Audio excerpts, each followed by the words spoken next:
дар ҳақиқат вақте ки дар расонаҳо баъзе навиштаҳо ё суханҳои баъзе аблаҳонро вақте ки мехонӣ ё мешунавӣ,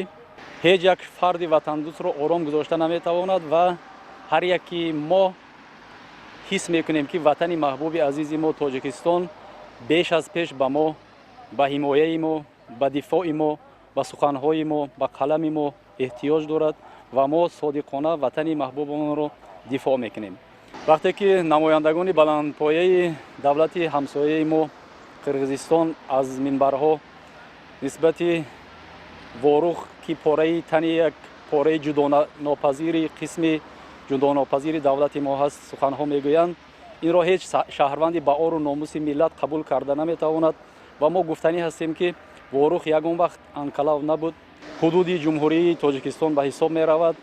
ва мо халқи Тоҷикистон чунин суханронро ҳеҷ гоҳ қабул ҳам намекунем ва онро